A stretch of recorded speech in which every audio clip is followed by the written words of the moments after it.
Hello बच्चों, let's see this question. Which of the following is a vector quantity?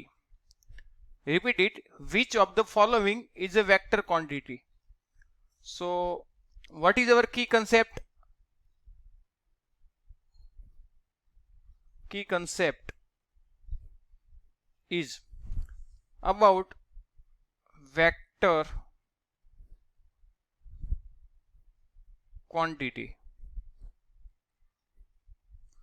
Now what is the vector and what is the scalar? There are two difference. There are two types of physical quantity. Two physical quantity. One of is scalar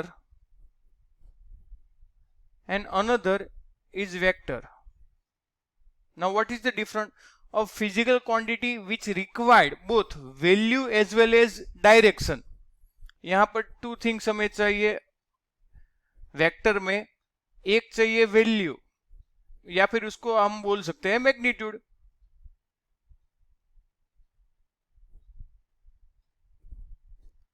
magnitude और another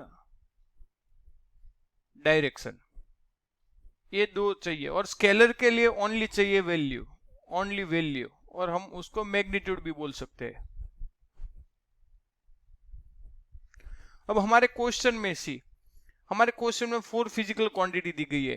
charge, flux, electric field and electric potential. Now what is the charge? Charge is पहला charge, उसको बोलते हैं हम Q.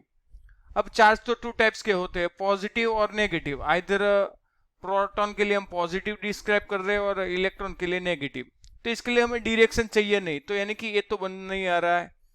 Second है electric flux, यानी कि electric flux 5 equal to flux 5 is equal to electric field into D, E dot D A. But it is the scalar quantity E dot D A.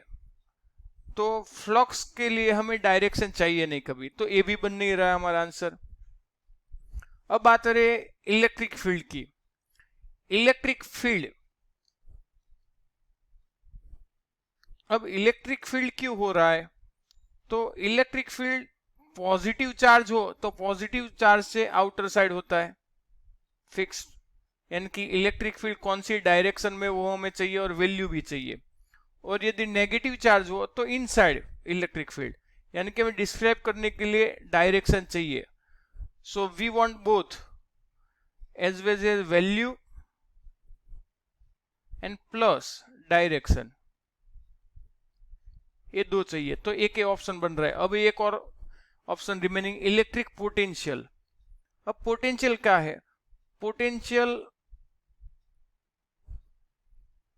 Is simple v equal to describe by K Q by R. R हो distance जहां पर हम calculate करें, Q is charge. अब Q तो already scalar है, K constant है, are तो हमें वेक्टर कोई भी डायरेक्शन में हम ले सकते हैं. तो ये पोटेंशियल भी स्केलर बनकर आ रहा है. तो हमारे लिए only one answer is correct and our correct answer is electric field, क्योंकि इलेक्ट्रिक फील्ड को डिस्क्राइब करने के लिए हमें वेक्टर भी चाहिए और मैग्नीट्यूड और वैल्यू भी चाहिए. So I hope you understand very well. Best of luck.